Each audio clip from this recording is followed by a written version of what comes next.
Hello प्यारे बच्चों। इस वीडियो में हम आपकी क्लास 11 इंग्लिश की टेक्स्ट बुक हॉर्नबिल उसका तीसरा चैप्टर और तीसरे चैप्टर का सेकंड पार्ट। फर्स्ट पार्ट में हमने देखा था कि जो अफ्रीका महाद्वीप है उसके अंदर एक देश है मिस्र, है ना, इंग्लिश में जिसे इजिप्ट कहते हैं। वहाँ आज से 3,300 वर्ष पूर्व, है ना, एक राजा हुआ करते थे और वो बहुत कम उम्र में ही उनकी मृत्यु हो गई थी, है ना। जब वो उनकी मृत्यु हुई उस समय वो टीनेजर थे, है ना। टीन क्या होता है? 13 से लेके और 19 वर्ष, 13, 14, 15, 16, 17, 18, 19, है ना। 9 वर्ष उन्होंने राज किया और जब उनकी मृत्यु हुई उस समय भी वो क्या थे? टीनेजर थे। उनकी जो मृत्यु हुई बहुत ही रहस्यात्मक अवस्था में हुई। कोई समझ नहीं पाया कि क्या है ये, है ना। किसी ने उनकी हत्या की है या कोई और बात है, इसकी जानकारी करने के लिए, है ना, उनकी जो मम्मी थी, उनकी जो डेड बॉडी थी, उसको सीटी स्कैन के लिए ले जाया जा रहा है ना। तो अब हम इसका जो सेकंड पार्ट है वो यहाँ से शुरू करेंगे।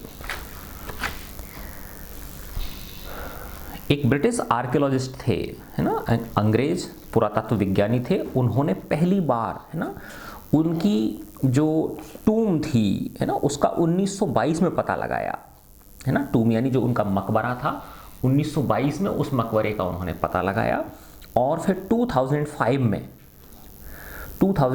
के अंदर उनकी जो बॉडी थी, डेड बॉडी थी, उनकी जो मम्मी थी, उसका सीटी स्कैन किया गया, ठीक है ना। तो अब ये उस समय की बात है जब वो जो हॉवर्ड कार्टर थे, ब्रिटिश आर्कियोलॉजिस्ट थे, वो पहली बार जब उन्होंने उसको खोजा था।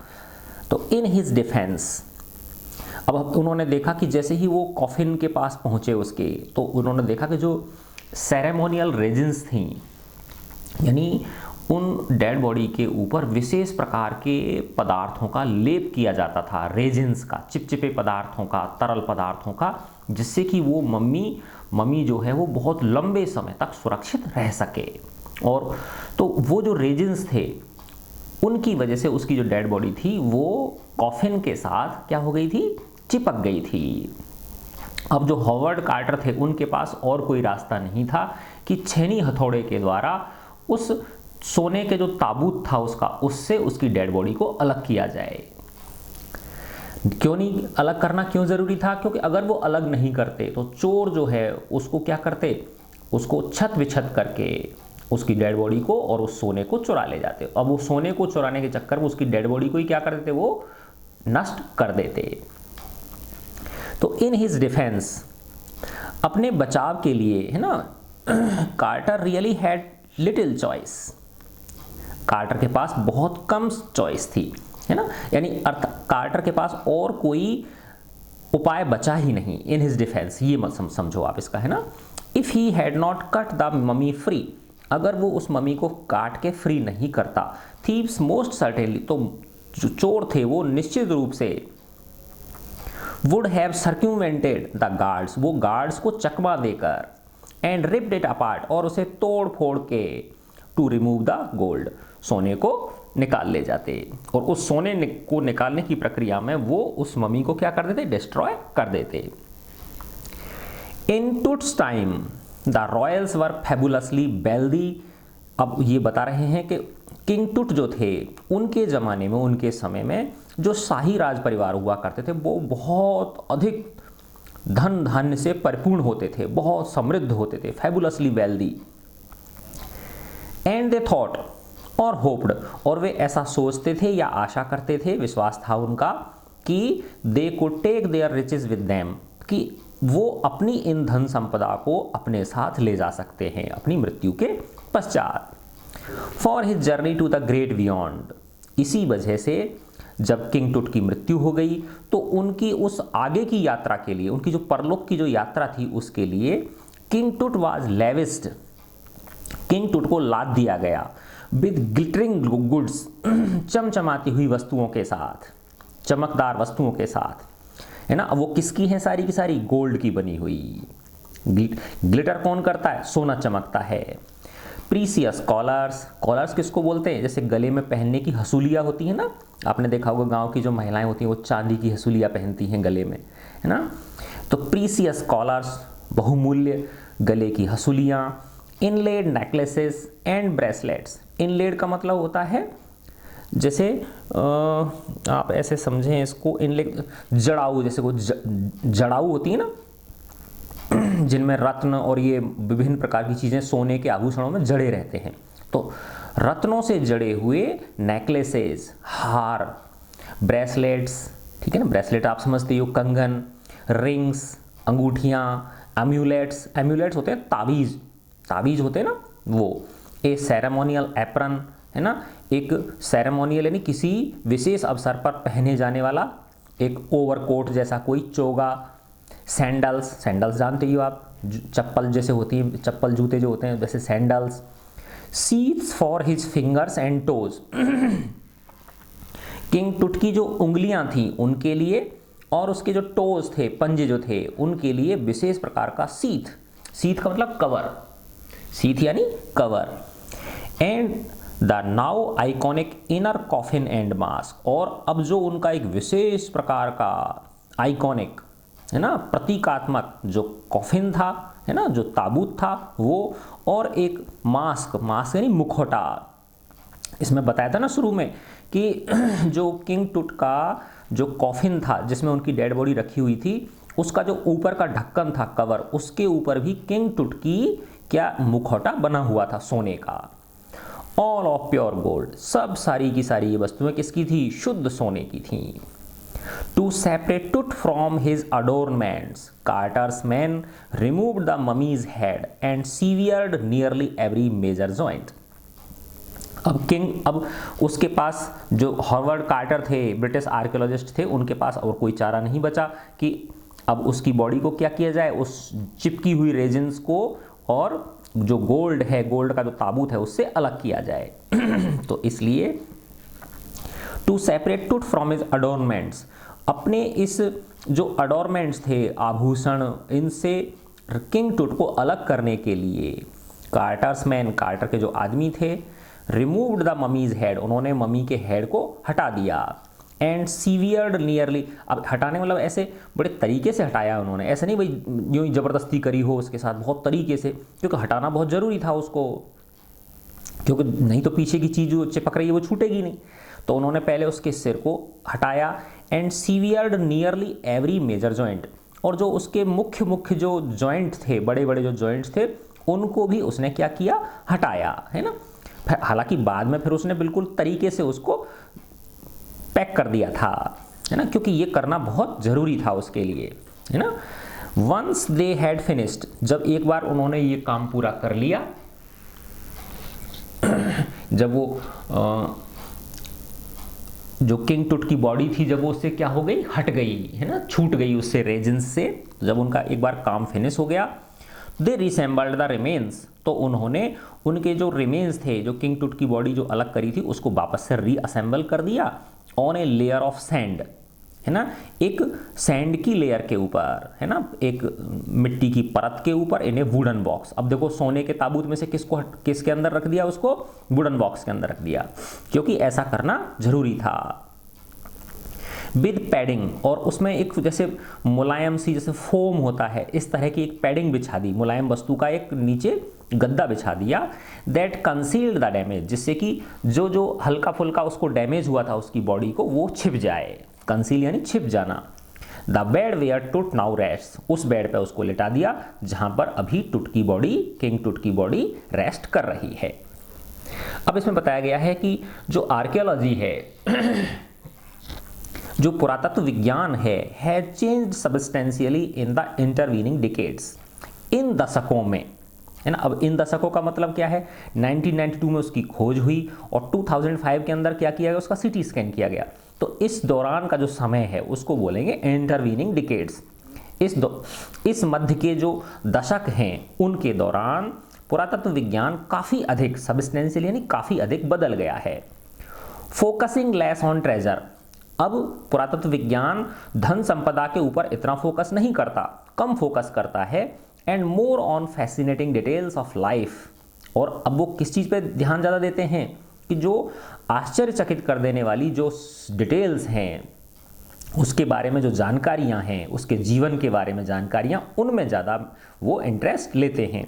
And intriguing mysteries of death, है ना, जो उसके जीवन की रहस्यात्मक चीज़ें हैं उनके बारे में, है ना। और ऐसे ही जो इंट्रिगिंग का मतलब होता है चौंका देने वाली जो रहस्य हैं किसके, मृत्यु के। तो इन चीज़ों को खोजने के लिए अब जो पुरातत्व विज्ञान है वो ज़्यादा इंटरेस्टेड रहता है। पहले किस में रहता था, धन संपदा में, भाई किसके पास कितनी ज़्यादा धन संपदा निकल रही है। It also uses more sophisticated tools, ये जो अब आज का पुरातत्व विज्ञान है ये अधिक जटिल टूलों का उपयोग करता है, उपकरणों का उपयोग करता है, औजारों का उपयोग करता है, इंक्लूडिंग मेडिकल टेक्नोलॉजी, जिसमें कि आधुनिक चिकित्सा विज्ञान भी शामिल है, चिकित्सा तकनीक भी शामिल है। इन 1968, अब इस दौरान एक घटना और हुई थी इस बीच में, 1992 और 2005 के बीच में, 1968 में, more than 40 years after कार्टर्स discovery, quarter की जो खोज करी थी, कार्टर ने सबसे पहले जो किंग टूट की मम्मी को निकाला था, उसके लगभग 40 वर्ष बाद एन एनाटमी प्रोफेसर, है ना, एनाटमी बेटा ये जो मेडिकल साइंस पढ़ते हैं बच्चे, जो डॉक्टरी की पढ़ाई पढ़ते हैं, उनमें एक सब्जेक्ट होता है उनका एनाटमी बोलते हैं उसको, एनाटमी में क्या होता है, जो मानव है ना, इसकी पूरी बॉडी के जो पार्ट्स होते हैं, स्ट्रक्चर होता है, उसका अध्ययन किया जाता है। तो एक एनाटमी के प्रोफेसर थे, है ना, जैसे अपने फिजिक्स केमिस्ट्री मैथ्स होते हैं, तो ऐसे ही इनके एक सब्जेक्ट होता है एनाटमी के प्रोफेसर ने एक्सरे किया उस मम्मी का, किंग टूट की मम्मी का, एंड रिवील्ड, और उन्होंने ये उद्घाटित किया, है ना, ये बताया, ए स्टार्टलिंग फैक्ट, एक चौंका देने वाला बात बताई उन्होंने। क्या बताई, beneath the resin that cakes his chest, कि जो रेजिन्स उस किंग टूट की बॉडी के सीने के ऊपर चिपकी हुई हैं, केक बना रखा है जिन्होंने, लेयर बना रखी है, उसके नीचे his breast bone and front ribs are missing, उसकी जो सीने की जो हड्डियां हैं वो, और जो आगे का जो उसका पसलियां हैं, है ना, सीने की, वो गायब हैं, ऐसा उसने बताया। ठीक है ना।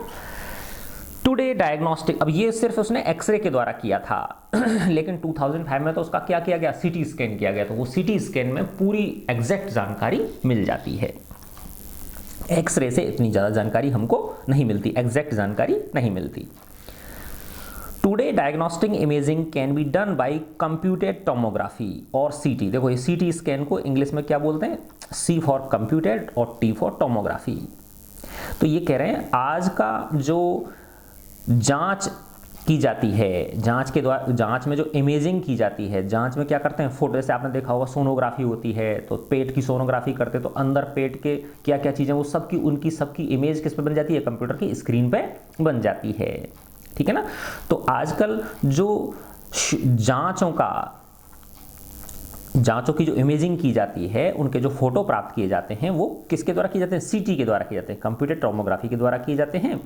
वाई विच, जिसमें कि हंड्रेड्स ऑफ एक्सरेज, सैकड़ों एक्स किरणें, इन क्रॉस सेक्शन, उस क्षेत्रफल में, पुट टुगेदर, एक साथ डाली जाती हैं, लाइक स्लाइसेस ऑफ ब्रेड, जैसे कि ब्रेड की स्लाइस होती हैं, ब्रेड की कट पीसेज होते हैं ना, उनकी तरह, to create a 3 dimensional virtual body, जिससे कि उस व्यक्ति की या उस वस्तु की 3 डायमेंशन की, 3 डायमेंशनल, त्रिविमीय, है ना, 3D, जैसे एक तो होता है 2 डायमेंशनल, उसमें तो सिर्फ लंबाई चौड़ाई का ही पता चलता है ना, और लेकिन 3 डायमेंशनल में उसकी तीनों जो बिमा होती हैं, लंबाई चौड़ाई और ऊंचाई, उसको भी हमें पता चल जाता है। तो उसकी वर्चुअल बॉडी की 3 डायमेंशनल इमेज प्राप्त की जाती है। वर्चुअल बॉडी मतलब जो एक्चुअल तो नहीं है लेकिन वो कंप्यूटर पर जो दिखती है वो एग्जैक्ट वैसी ही दिखती है। What more would a CT scan reveal of टूट देन द एक्सरे। अब ये कह रहे हैं कि अब जो ये सीटी स्कैन किया जा रहा है 2005 में किंग टूट का, वो एक्सरे से क्या कुछ ज़्यादा इंफॉर्मेशन दे पाएगा। And could it answer 2 of the biggest questions still lingering about him. और क्या ये जो सीटी स्कैन किया जा रहा है ये उन 2 बड़े प्रश्नों का उत्तर दे पाएगा जो आज तक लटके हुए हैं अधर झूल में, लिंगरिंग, अधर झूल में लटके हुए हैं। कौन कौन से? हाउ डिड ही डाई, कि उसकी मृत्यु कैसे हुई थी, किंग टूट की मृत्यु कैसे हुई थी। And how old was he at the time of his death, और अपनी मृत्यु के समय किंग टूट कितने वर्ष के थे। क्या ये आज की जो सीटी स्कैन है 2005 में जो अब की जा रही है उसमें इन रहस्यों का पता चल पाएगा। King Tut's demise was a big event, राजा टूट की जो मृत्यु थी, डिमाइज जो था उनका, वो एक बहुत बड़ी घटना थी। इवन बाय रॉयल स्टैंडर्ड्स, हालांकि किनके जो शाही पैमाने थे, मानक थे, उनके द्वारा भी। बिकॉज क्योंकि he was the last of his families line, क्योंकि वो अपनी राजवंश का अंतिम व्यक्ति था, अंतिम राजा था। And his funeral was the death rattle of the dynasty, और अब तुम सोचो कि जिस वंश का लास्ट राजा हो, वो लास्ट पुत्र हो, और अगर उसी की मृत्यु हो जाए तो उस पूरे राजवंश पे कितना मतलब कोहराम मच गया होगा उसकी मृत्यु के ऊपर, है ना। आप अंदाज़ा लगा सकते हो, जैसे किसी माता पिता का कोई अकेला बेटा है ना, और उसी की मृत्यु हो जाए तो कितना बड़ा जो है ना कोहराम मच जाता है उस परिवार के अंदर। तो ये तो पूरे साम्राज्य का राजा था। And his funeral was the death rattle of the dynasty but the particulars of his passing away and its aftermath are unclear, है ना। लेकिन उसके गुजरने मतलब उसकी मृत्यु के जो पर्टिकुलर्स हैं, जो जानकारियां हैं वो, और उसके बाद के जो रहस्य हैं वो, आफ्टरमैथ, उसके जो बाद के रहस्य हैं, परिणाम जो हैं बाद के, वो सब अस्पष्ट है। यानी ना तो ये पता कि उसकी मृत्यु कैसे हुई, और उसकी मृत्यु के बाद में क्या हुआ इसकी भी कोई जानकारी नहीं है। अब इसमें आगे उनके पूर्वजों के बारे में बताया गया कि ऐसे कैसे हुआ ये सारी चीज़।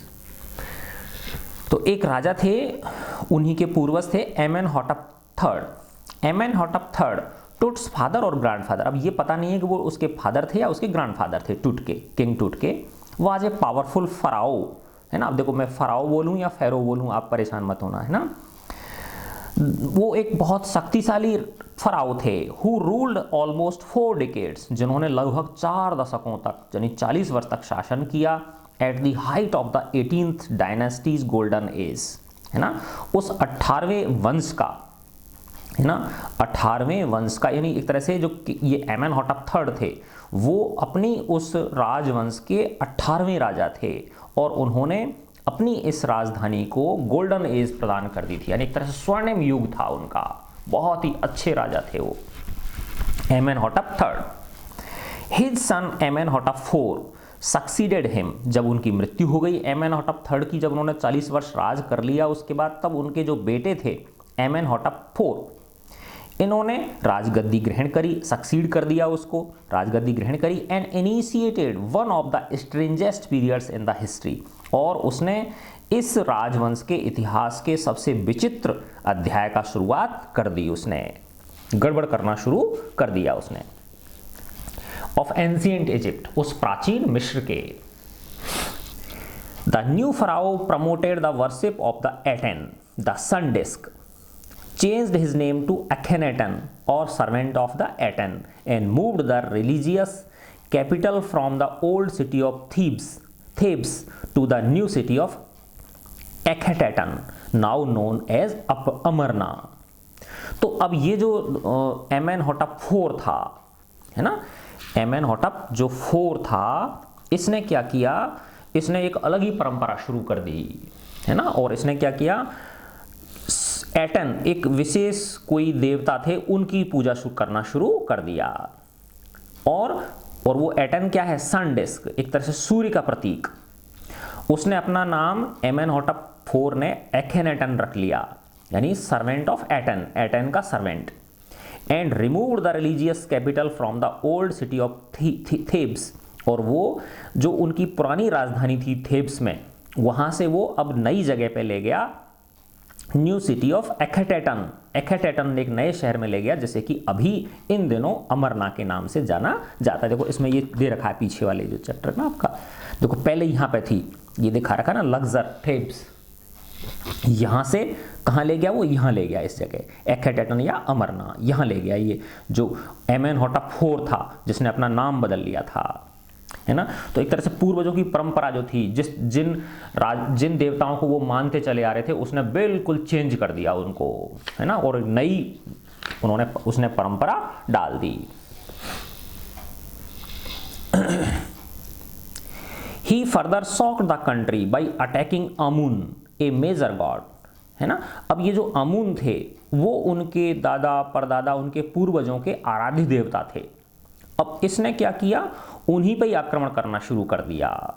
अमुन जो थे, है ना, उनके जो कुल देवता थे उनके ऊपर ही आक्रमण करना इसने शुरू कर दिया, है ना।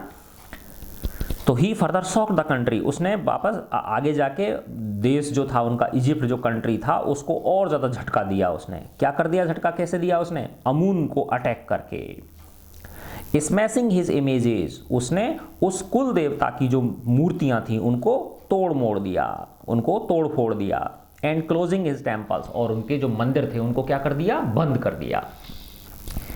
It must have been a horrific time, said Ray Johnson, director of University of Chicago's research centre in Luxor, the site of ancient Thebes. तो जो प्राचीन थेब्स शहर है ना, वहाँ उसमें एक शिकागो की एक यूनिवर्सिटी है ना, उसका एक रिसर्च सेंटर है। कहाँ पे है, लग्जर के अंदर है। उसके डायरेक्टर हैं ये, ठीक है ना। अमेरिका की जो शिकागो यूनिवर्सिटी है ना, उसने एक सेंटर स्थापित कर रखा है अपना लग्जर के अंदर, है ना। लग्जर ये वहीं पे है ना, मिस्र के अंदर। तो उसमें वहाँ के जो डायरेक्टर थे रे जॉनसन, वो कह रहे हैं कि वो जो पीरियड था उसका, है ना, किसका, एमेनहोटेप IV का, जिसने अपना नाम क्या रख लिया था, एखेनेटन रख दिया था, सर्वेंट ऑफ एटेन। तो वो कह रहे हैं कि वो बड़ा हॉरिफिक टाइम था, बड़ा भयावह समय था वो। The family that had ruled for centuries, जिस राजवंश ने शताब्दियों तक शासन किया था, was coming to an end, वो अब समाप्त होने जा रहा था इसके कर्मों की वजह से, है ना। इस एखेनेटन के कर्मों की वजह से इसने क्या कर दिया, अपने कुल देवताओं की उनको जो थे उनकी मूर्तियां उनको नष्ट भ्रष्ट कर दिया, है ना, और उनको मंदिरों को बंद कर दिया। And then Akhenaten went a little wacky, और वो परिणाम स्वरूप क्या हुआ, वो जो एखेनेटन था, एमेनहोटेप IV, वो थोड़ा सा पागल हो गया लास्ट में, है ना, क्योंकि वो कर्म ही ऐसे कर रहा था। तो वैकी मतलब पागल हो गया, सनक गया, सटक गया, खिसक गया, ऐसे समझ लो आप उसका दिमाग। आफ्टर एखेनेटन्स डेथ, एखेनेटन की मृत्यु के बाद, ए मिस्टीरियस रूलर नेम्ड समन खकर अपीयर्ड ब्रीफली, इसके बाद एक रहस्यात्मक राजा प्रकट हुआ, है ना, राजा बना बहुत कम समय के लिए वो बना। And exerted very with hardly A trace, और वो चला भी गया जिसका कोई नामो निशान नहीं है, यानी थोड़े समय के लिए वो राजा बना। And then a very young Tutankhaten took the throne, और उसके बाद देखो कैसे प्यारे प्यारे नाम है इनके, है ना, टूटनखटन। तो अब उसके बाद एक यंग नवयुवक टूटनखटन, है ना, वही किंग टूट, वही है ये, टुक द थ्रोन, उसने राजगद्दी ग्रहण करी। किंग टूट, जिसे कि किंग टूट के नाम से आज जाना जाता है। The boy king soon changed his name to Tutankhamun, है ना। तो जो बॉय किंग था, वो मैंने बताया ना कि वो 19 वर्ष से पहले तो उसकी मृत्यु हो गई थी, और 9 वर्ष उसने शासन कर लिया था, तो ये मान के चलो कि 10-11 वर्ष की उम्र में वो राजा बन गया था।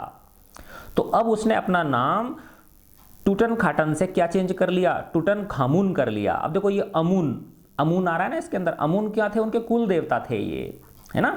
तो अब ये क्या कर रहा है, वापस उसका जो अपने जो पूर्वजों की परंपरा थी उसको वापस से रेस्टोर करने की कोशिश कर रहा है, और इसने ऐसा किया भी। The boy king soon changed his name, उसने अपना नाम टूटनखाटन से टूटनखामुन रख लिया। लिविंग इमेज ऑफ अमून, इसका अर्थ होता है कि वो एक तरह से अमून की क्या थी, एक लिविंग इमेज थी, जीता जागता स्वरूप था। And oversaw a restoration of the old days, और उसने जो प्राचीन दिन थे, है ना, जो उनका पूर्व के जो बहुत अच्छे जो दिन थे, उनको पुनः बहाल करने की उसने पूरी कोशिश की। उसने ऐसा सुनिश्चित किया कि मैं ऐसे काम करूं कि जिससे कि मेरे जो ये बीच में गड़बड़ हो गया था ना, इस गड़बड़ ने जो डैमेज किया है इसको मैं नष्ट करके वापस से वही पुरानी परंपरा को स्थापित कर दूं। And then he died unexpectedly, और वो बहुत सक्सेसफुली ऐसा कर रहा था, उसी समय उसकी अप्रत्याशित रूप से मृत्यु हो गई। जो किंग टूट थे उनकी क्या हो गई? मृत्यु हो गई। Regardless of his fame and the speculations about his fate, उसकी जो प्रसिद्धि थी वो और उसके जो भाग्य था उसके बारे में जो अनुमान लगाए जा रहे थे, उनके बावजूद, रिगार्डलेस यानी बावजूद, उनके बावजूद उसकी प्रसिद्धि और उसके भाग्य के बारे में जो स्पेकुलेशंस किए जा रहे थे, अनुमान लगाए जा रहे थे, उनके बावजूद टुट इज वन ममी, टुट एक ममी थे अमॉन्ग मैनी इन इजिप्ट। अब उसकी मृत्यु हो गई थी तो उसकी मम्मी बन गई थी, उसको दफना दिया था, तो इजिप्ट में वो अन्य मम्मियों में से एक मम्मी थे। हाउ मैनी, पता है कितनी मम्मियाँ थी वहाँ? नो वन नोज, किसी को नहीं पता। The Egyptian mummy project, Egypt के अंदर एक ममी प्रोजेक्ट चला रखा है वहाँ की सरकार ने, which began an inventory in late 2003, जिसने 2003 के अंत में एक सूची प्रकाशित करी है ना, हैज़ रिकॉर्डेड ऑलमोस्ट 600 सो फार, जिसने अब तक कितनी मम्मियों को खोज निकाला है? 600 मम्मियों को खोज निकाला है। 600 डेड बॉडी जो हैं, जो सुरक्षित डेड बॉडी, उनको खोज निकाला है। एंड इज स्टिल काउंटिंग, और अभी भी गणना जारी है, अभी भी खोज जारी है। द नेक्स्ट फेज, अगले फेज में, अगले चरण में स्कैनिंग द ममीज, ममीज का क्या किया जाएगा? स्कैन किया जाएगा, है ना, सीटी स्कैन किया जाएगा with A portable CT machine, एक पोर्टेबल सीटी मशीन के द्वारा, पोर्टेबल नहीं जिसको लाया ले जाया जा सके, एक सीटी मशीन के द्वारा, जो डोनेट की गई थी, जिसे दान में दिया गया था। किसने? नेशनल जियोग्राफिक सोसाइटी ने, है ना, नेशनल जियोग्राफिक एक संस्था है विश्व की, उसने। एंड सीमेंस क्या है? एक बहुत बड़ी कंपनी है बेटा ये, है ना, जो बहुत बड़े बड़े, है ना, उच्च क्वालिटी के उपकरण बनाती है, वैज्ञानिक उपकरण बनाती है। इट्स मैन्युफैक्चरर, है ना, सीमेंस ने इस सीटी मशीन को क्या किया है? मैन्युफैक्चरर करके, और नेशनल जियोग्राफिक सोसाइटी, इनके सौजन्य से वो सीटी स्कैन यहाँ आई है, और वो क्या करेगी? अब इन मम्मियों को स्कैन करेगी, और इसी सीटी स्कैन के अंदर किंग टुट की बॉडी का क्या किया जा रहा है? स्कैनिंग किया जा रहा है, सीटी स्कैन किया जा रहा है। King Tut is one of the first mummies to be scanned, King Tut उन मम्मियों में से पहले हैं जिन्हें स्कैन किया जाएगा। In death as in life, moving regally ahead of his countrymen. अब देखो इसमें बताया गया है, इसका मतलब ये है कि किंग टुट जो थे, देखो कितनी कम उम्र के थे वो, है ना, टीनेजर थे जब उनकी मृत्यु हुई, 9 वर्ष वो शासन कर चुके थे, लेकिन उसी इतने से पीरियड के अंदर ही उसने अपने जो पूर्वजों की ग्लोरी थी, जो पूर्वजों की शानदार परंपरा थी, है ना, उन गोल्डन डेज को, उस स्वर्णिम युग को उसने वापस लौटा दिया था। तो जिस तरह से वो अपने जीवित अवस्था में वो अपने अन्य लोगों से आगे थे, रीगली अहेड थे, है ना, जब वो जीवित थे उस समय भी, वैसे ही जब उनकी मृत्यु हो गई तो अब उनकी जो मम्मी है उसको भी सबसे पहले स्कैन किया जा रहा है। A CT machine scanned the mummy head to toe, creating 1700 digital x ray images in cross section. अब उसकी सीटी स्कैन की जा रही है किंग टुट की मम्मी की। सीटी स्कैन मशीन ने जो किंग टुट थी उसकी मम्मी का सिर से लेके पैर तक, है ना, स्कैन किया, क्रिएटिंग, और 1700 डिजिटल एक्सरे इमेज बनाई उसके क्षेत्रफल की, है ना, कितनी? 1700 डिजिटल एक्सरे की इमेज तैयार करी उसने। स्कैन्ड इन 0.62 मिलीमीटर स्लाइसेस, और कितने बारीकी से 0.62 मिलीमीटर, 1 मिलीमीटर से भी कम, इतनी स्लाइस के टुकड़ों में उसको क्या किया है? उन्होंने स्कैन किया है। To register its intricate structure, जिससे कि उसकी जटिल से जटिल जो संरचना है उसको पता किया जा सके। Takes on eerie detail in the resulting image, और जो इमेज बनती है, रिजल्ट जो स्कैन करने के बाद जो इमेज बनती है वो एक विचित्र प्रकार की इमेज बनती है। एरी डिटेल, एरी डिटेल का मतलब भी यही है कि क्या बनती है? एक विशेष प्रकार की इमेज तैयार होती है। With Tut's entire body, eerie detail का मतलब है यानी एक, अब स्कैन कर दिया उसकी, सीटी स्कैन कर दिया उसकी बॉडी को, अब उससे पिक्चर बनाई जाएगी, तो एक तरह से एक चौंकाने वाली चीज़ें उसमें नज़र आएंगी। With Tut's entire body similarly recorded, जिस तरह से उसका सिर से लेके पैर तक, सिर का किया, पैर का किया, ऐसे उसके हर बॉडी पार्ट का सिमिलरली स्कैन किया गया। ए टीम, और उस देखो अब जो स्कैन कर रहे हैं उसमें कौन कौन लोग शामिल हैं, उसके अंदर a team of specialists in radiology, forensics, anatomy began to probe the secrets that the winged goddesses of a gilded burial shrine protected for so long. अब जो ये सीटी स्कैन हो रही है किंग टूट की बॉडी की, इसमें विभिन्न प्रकार के विशेषज्ञ शामिल हैं, रेडियोलॉजी के हैं, है ना, जो एक्सरेज वगैरह, सीटी स्कैन वगैरह होते हैं ना, इनके जो डॉक्टर्स होते हैं वो हैं, फॉरेंसिक्स के डॉक्टर्स हैं इसमें, है ना, जो अपराध विज्ञान की जांच करते हैं वो, अनाटमी के प्रोफेसर्स हैं, डॉक्टर्स हैं। तो इनकी एक बहुत बड़ी टीम है, वो उसकी जांच कर रही है, प्रोब कर रही है उन रहस्यों की, सीक्रेट्स की। कौन से रहस्य कि जो ये पंखों वाले देवी देवता हैं, पंखों वाले देवी देवता कौन हैं, जो किंग टूट की जो कब्र थी उसकी दीवारों पर विभिन्न प्रकार के देवी देवताओं के, पंखों वाले देवी देवताओं के चित्र बने हुए थे, और ऐसा माना जा रहा था कि वही उस किंग टूट की बॉडी की क्या कर रहे थे, रक्षा कर रहे थे। Of a gilded burial shrine, gilded का मतलब चमकदार, है ना, यानी उसके अंदर कितना सोना था, तो ऐसे समझो कि वो जो उसकी कब्र थी वो एक तरह से चमक रही थी।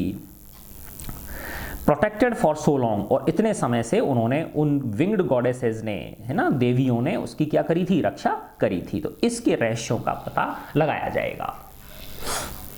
The night of the scan, है ना, अब जिस रात उसको स्कैन किया जा रहा था, वर्कमैन ले गए टूट from the टूम in his box, जो किंग टूट की बॉडी को वो एक बॉक्स में ले गए, निकाला उसमें से, है ना, क्योंकि अब उसको सीटी स्कैन मशीन में ले जाया जाएगा ना। तो सीटी स्कैन मशीन जो है वो एक अलग से एक ट्रक है, ट्रक के पीछे एक वो लगा हुआ है, डिब्बा सा लगा हुआ है, जैसे बड़े बड़े डिब्बे होते हैं ना, हाईवे पे देखा होगा आपने, है ना, आगे ट्रक होता है और पीछे एक बड़ा सा डिब्बा होता है, डिब्बा का मतलब वही कंटेनर होता है उसका, है ना, तो उसमें अंदर मशीन रखी हुई है, वो वहाँ ले जाया जाएगा किंग टूट की बॉडी को। लाइक पॉल बियरर्स, अब जैसे ये पॉल बियरर्स का मतलब होता है जैसे कोई आदमी की मृत्यु हो जाती है तो वो कंधे देने वाले होते हैं ना, 4 जने जो उठा के ले जाते हैं उसको, तो वो पॉल बियरर्स हैं। तो पॉल बियरर्स की तरह दे क्लाइम्ड ऑन रैंप, अब उन्होंने किंग टूट की बॉडी को उठा लिया, रैंप पे चढ़े, and A flight of stairs, फिर थोड़ा सा सीढ़ियाँ चढ़े वो, into the swirling sand outside, और अब वो बाहर आ गए जहाँ पे धूल क्या हो रही है, उमड़ घुमड़ रही है, क्योंकि बाहर तेज हवाएं चल रही हैं ना, भयंकर वाली, शुरू में दिखाया था, बताया था पहले वीडियो में हमने पढ़ा था। Then rose on a hydraulic lift, फिर वो जो आदमी थे जो किंग टूट की बॉडी को उठा रहे हैं, वो एक विशेष प्रकार की लिफ्ट पे चढ़ गए, है ना, हाइड्रोलिक लिफ्ट है वो, जो हाइड्रोलिक प्रेशर के द्वारा, द्रव के प्रेशर के द्वारा उठाती हैं वो। जैसे देखा हो ना, जेसीबी मशीन होती है, तो जेसीबी मशीन उठा लेती है किसी को, तो उसमें हाइड्रोलिक प्रेशर बनता है उसके अंदर, है ना। तो वो उसको कहाँ ले गए, ट्रेलर के अंदर ले गए। ट्रेलर का मतलब होता है जैसे ट्रक अलग, ट्रक होता है ना, ट्रक का इंजन अलग होता है और पीछे की जो चीज़ होती है वो अलग होती है, डिब्बा सा अलग होता है, फिर तो इंजन और वो डिब्बे अलग हो जाते हैं उसके। दैट हेल्ड द स्कैनर, जिसके के अंदर क्या लगा हुआ है, स्कैनर मशीन लगी हुई है। 20 मिनट्स लेटर, 20 मिनट बाद, 20 मिनट्स लेटर, 20 मिनट बाद, 2 मैन इमर्ज्ड, 2 लोग बाहर प्रकट हुए, स्प्रिंटेड, दौड़े वो, for an office nearby, पास के ऑफिस में दौड़े वो, एंड रिटर्न, और लौटे, with a pair of white plastic fans, एक जोड़ी सफ़ेद प्लास्टिक के पंखे लेकर, हवा करने वाले पंखे होते हैं ना, बीजनी जो होती हैं उस तरह के। The $1 million scanner had quit because of sand in the cooler fan, है ना, $1 मिलियन का जो स्कैनर था, जो सिटी स्कैन मशीन थी, वो बंद हो गई थी क्योंकि उसके कूलर फैन में क्या घुस गई थी, रेत घुस गई थी। अभी देखा था ना अपन ने कि बाहर क्या चल रही हैं, भयंकर तेज आंधियां चल रही हैं, जैसे कि पवन देव क्या हो गए हों, क्रोधित हो गए हों। Curse on the pharaoh, curse of the pharaoh, joked a guard nervously, एक गार्ड खड़ा हुआ था वहाँ, वो बड़ा थोड़ा सा गंभीर होके वो बोला कि ये ज़रूर किसने कर्स दे दिया है, ये किसने श्राप दे दिया है, उस किंग टूट की जो बॉडी है उसने क्या दे दिया है, ये उस फराओ ने श्राप दे दिया है, इस वजह से वो मशीन क्या हो गई है, बंद हो गई है।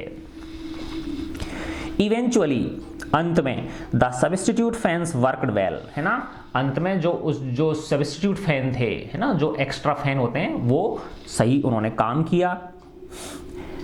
टू फिनिश द प्रोसीजर, और तब तक वो सही काम करते रहे जब तक वो सारा का सारा प्रोसीजर क्या नहीं हो गया, पूरा नहीं हो गया, अर्थात किंग टुट की बॉडी का सीटी स्कैन भली प्रकार से हो गया।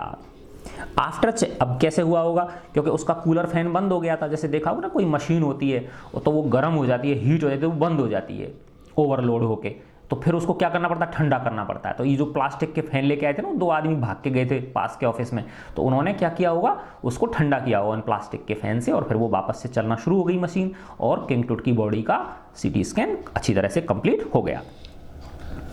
आफ्टर चेक करने के बाद कि no data had been lost, कि कोई डेटा लॉस्ट नहीं हुआ है, अर्थात सारा का सारा जो भी स्कैन करना था वो सब कंप्लीट कर लिया है, उस समय द टेक्नीशियंस टर्न टूट ओवर टू द वर्कमैन, जो टेक्नीशियन थे उस सीटी स्कैन मशीन के अंदर, उस स्कैनर के अंदर, उन्होंने किंग टुट की बॉडी को उन श्रमिकों को वापस दे दिया जो उठा के लाए थे, 4 लोग कंधा लेके दे के लाए थे ना उसको, उनको। Who carried him back to his tomb, जो उसे वापस उसकी कब्र में ले गए। Less than 3 hours after he was removed from his coffin, है ना, अब उसको 3 घंटे पहले अब उसमें से कॉफिन में से निकाला गया था, तो 3 घंटे से कम समय में ही the pharaoh again rested in peace, उस फराओ को वापस से शांति से लिटा दिया गया। वेयर द फ्यूनरी प्रीस्ट, जहां पर कि उसका संस्कार करने वाले जो प्रीस्ट थे, मौलवी थे, है ना, पुजारी थे, उन्होंने उसे had laid him so long ago, जिससे कि उसे इतने लंबे समय पहले क्या किया था, लिटाया था, तो वापस से उसी स्थान पे उसे लिटा दिया गया। Back in the trailer A technician pulled up astonishing images, है ना, अब उसकी सीटी स्कैन मशीन से उसकी स्कैनिंग कंप्लीट हो चुकी थी, अब उसकी कंप्यूटर पर क्या बनाई जानी थी, इमेजेस तैयार की जानी थी, है ना, सॉफ्टवेयर के द्वारा। तो वापस से उस ट्रेलर के अंदर, ट्रेलर समझ पा रहे हो ना बच्चों, बेटा ट्रेलर का मतलब जैसे ये ट्रक है, ठीक है ना, और इसके पीछे ये अलग से एक डिब्बा सा लगा देते हैं, जैसे यहाँ ये पहिए हैं और यहाँ ये पहिए हैं, तो ये तो इंजन हो गया उसका, और ये पीछे ये डिब्बा सा होता है, तो ये विशेष प्रकार का डिब्बा था, यानी पूरा अंदर से खाली था ये, और इसके अंदर मशीन सीटी स्कैन वगैरह लगी हुई थी, तो यहाँ पर उसका क्या किया जा रहा था, स्कैन किया जा रहा था, तो उसको ट्रेलर बोलते हैं। तो उस वापस से उस ट्रेलर के अंदर टेक्नीशियन जो थे उन्होंने खींची, पुल्ड अप यानी खींची, एस्टोनिशिंग इमेजेस, है ना, चौंका देने वाली तस्वीर बनाई उसकी, किसकी, टुट की, ऑन ए कंप्यूटर स्क्रीन पर। A grey head took shape from a scattering of pixels, pixel होते हैं ना, जैसे कहते हैं ना कितने मेगापिक्सल का एक कैमरा, तो छोटे छोटे बिंदु होते हैं, उन्हीं के द्वारा क्या बनती हैं, तस्वीर बनती हैं। तो उन बिखरते हुए जो पिक्सल्स थे बिंदुओं के द्वारा एक ग्रे हेड प्रकट हुआ, है ना, अर्थात उसकी इमेज बन रही है किंग टुट की। And the technician spun and tilted it, और जो टेक्नीशियन था उसने उसको घुमाया फिराया, इधर उधर किया, मोड़ा टेढ़ा इधर उधर किया, उस स्क्रीन को कैसे भी घुमा सकते हैं, उसकी जो इमेज होती है उसको, इन एवरी डायरेक्शन, हर दिशा में। Neck vertebrae appeared as clearly as in anatomy class, है ना, अब किंग टुट की जो इमेज थी उसकी नेक वर्टिब्रे, जो गर्दन होती है ना, गर्दन के पीछे, गर्दन हमारी खड़ी रहती है सीधी, है ना, तो इसके मतलब क्या, पीछे की तरफ एक रीढ़ की हड्डी टाइप होती है, उसकी वजह से वो उसको नेक वर्टिब्रे बोलते हैं उसको, तो वो प्रकट हो गई, अर्थात वो उसकी इमेज बन गई, बिल्कुल ऐसी स्पष्ट इमेज बन गई जैसे कि एनाटमी क्लास में बनती है, जो डॉक्टर पढ़ाई करते हैं ना, उनकी जो फर्स्ट ईयर में एक एनाटमी क्लास होती है, उसकी तरह से बढ़िया इमेज बन गई। अदर इमेजेस रिवील्ड, अन्य इमेज और बनी और फोटो बने, जिनमें कि उसके कौन कौन प्रकट हो गए, कौन कौन किस किस की चीज़ की इमेज बन गई, हैंड की, हाथ की बन गई, सेवरल व्यूज ऑफ रिब के, उसकी जो पसलियाँ थीं उनके अनेक व्यूज़ बन गए, and a transection of the skull, और जो उसकी खोपड़ी थी उसका भी क्रॉस सेक्शन, उसके भी पूरे के पूरे उसके जो आयतन था या क्षेत्रफल था उसकी भी अनेक प्रकार की इमेज बन गई।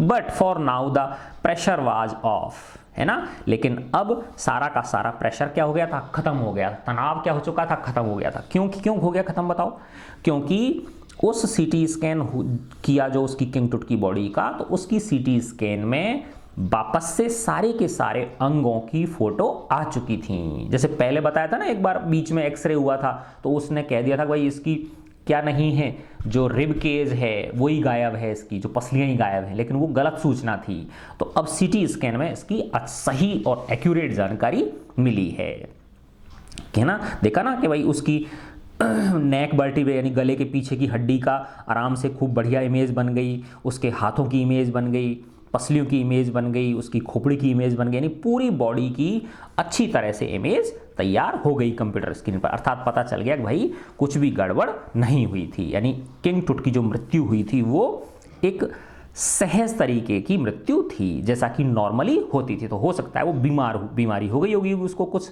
इसलिए वो मरा होगा। अर्थात किसी प्रकार का कोई उसका मर्डर नहीं हुआ था, ठीक है ना। तो इसीलिए कह रहे हैं कि but now the pressure was of, अतः अब जो प्रेशर था, तनाव था, वो क्या हो गया था, खत्म हो गया था।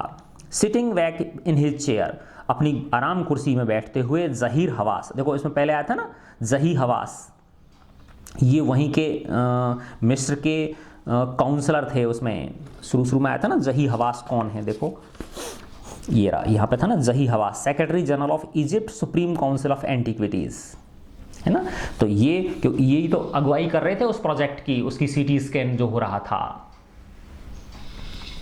तो ये अपनी कुर्सी में बैठते हुए ज़ही हवास मुस्कुराए, विजिली रिलीव्ड, ऐसा प्रतीत हो रहा था कि वो क्या है, अब रिलीव हो गए हैं थोड़ा बहुत, उनको अब वो शांत हो गए हैं, है ना, अब वो एक तरह से तनाव मुक्त हो गए हैं कि that nothing had gone seriously wrong, कि कुछ भी गड़बड़ नहीं हुआ है, सीरियसली कुछ भी गड़बड़ नहीं हुआ है, यानी सब कुछ क्या था, आराम, मतलब सब कुछ सहज हुआ था, जो कुछ भी था ये सब कुछ कैसा था, सहज था।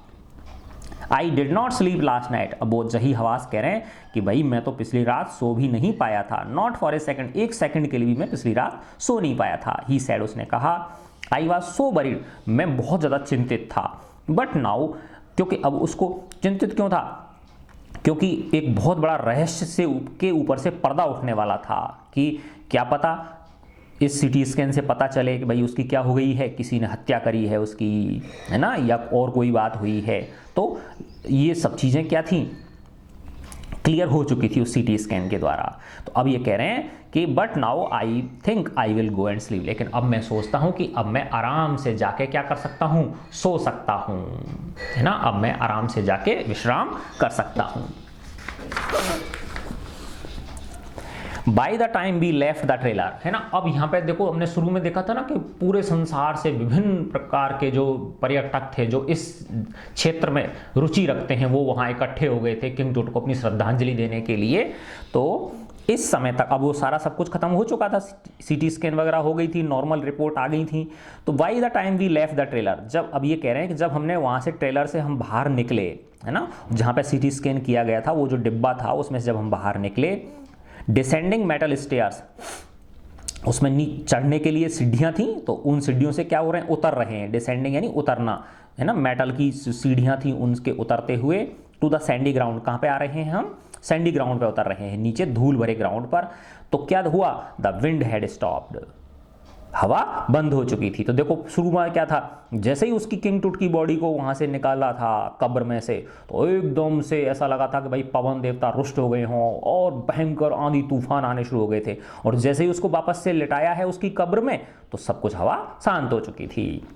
द विंटर एयर ले कोल्ड, है ना, सर्दियों की हवा, द विंटर एयर ले कोल्ड, वो थोड़ी ठंडी हो गई थी, है ना, एंड स्टिल, और शांत हो गई थी, लाइक डेथ, ऐसी शांत जैसे कि मृत्यु के समय होती है।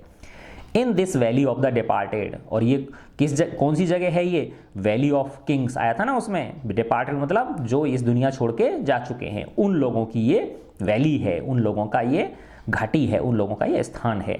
Just above the entrance of the Tut's tomb stood Orion, जो किंग टुट की जो टूम थी, जो उसकी कब्र थी, उसका जो मकबरा था, उसके एंट्रेंस के जस्ट ऊपर, उसका जो प्रवेश द्वार था उसके जस्ट ऊपर ओरियन का चित्र बना हुआ था। ओरियन क्या होते हैं, जैसे आपने देखा होगा बच्चों, ये अपनी जो राशियां होती हैं ना, जैसे किसी की कर्क होती है, किसी की मेष होती है, किसी की मकर होती है, किसी की मीन होती है। तो ये सब क्या होती हैं, जो तारे होते हैं, स्टार जो होते हैं, उनको बिंदुओं को जोड़ जोड़ के बनाई जाती हैं। कभी आपने नोट किया हो तो चित्रों को देखना आप, ये है ना। तो वही जैसे सप्तऋषि होते हैं इस तरह की, तो विभिन्न तारों को जोड़ के बनाई गई आकृतियां, है ना। कॉन्स्टेलेशन, उनको निहारिका बोल दो, कॉन्स्टेलेशन या तारामंडल बोल दो, या विभिन्न प्रकार की राशियां बोल दो। That the ancient Egyptians knew as the soul of the Osiris, है ना। तो ये ओरियन कौन था, ओरियन जो बनाया गया है, ये जो सप्तऋषि या वो जो तारों की आकृतियां बनाई गई, तो वो जो प्राचीन इजिप्शियंस थे, मिस्रवासी थे, वो जानते थे कि ये ओरिसिस एक उनकी गॉड हुआ करती थी, the God of the after life, God हुआ करते थे, जो बाद के जीवन के गॉड थे। बाद का जीवन मतलब मृत्यु के पश्चात के जो देव थे, है ना, उनकी एक चित्र बना हुआ था, उनकी आत्मा का चित्र बना हुआ था बाहर, उसकी कब्र के बाहर, watching over the boy king, और वही उस बॉय किंग की क्या कर रहे थे, रक्षा कर रहे थे, है ना। तो देखो कितना बड़ा एक, इतने सदियों का, 3300 वर्ष पहले उसकी मृत्यु हुई थी, तब से एक दंत कथा चलती आ रही थी कि भाई किंग टुट को किसी ने जहर दे के मारा है, किसी ने हत्या करी है ना, किसी ने कुछ किया है, किसी ने कुछ किया है, और इतनी कम उम्र में क्यों मर गया वो। तो एक बहुत बड़ी वो एक रहस्य था, जिसके ऊपर से आधुनिक चिकित्सा विज्ञान ने, सीटी स्कैन जो है, स्कैनर ने उसके ऊपर से पर्दा हटा दिया था कि भाई नहीं, उसकी जो मृत्यु हुई थी वो एक सहज मृत्यु थी, उसमें किसी ने कोई गड़बड़ नहीं की थी। तो मैं आशा करता हूं बच्चों आपको ये मेरे लेसन, 3 लेसन देखो मैंने आपको पढ़ा दिए, अगर आपको अच्छे लगे हों, मेरा कुछ समझ में आया हो, तो आप उसमें कमेंट्स में लिख दो बेटा, है ना। जो कमेंट्स होते हैं उससे होता क्या है, मुझे नहीं चाहिए तुम्हारे कमेंट्स, है ना। एक्चुअली में क्या होता है, अगर आप कमेंट्स लिखते हो तो बेटा उसकी विजिबिलिटी बढ़ती है ना, और लोग भी उनको देखते हैं, ठीक है। तो कोशिश करना, ठीक है बच्चों। God bless you all.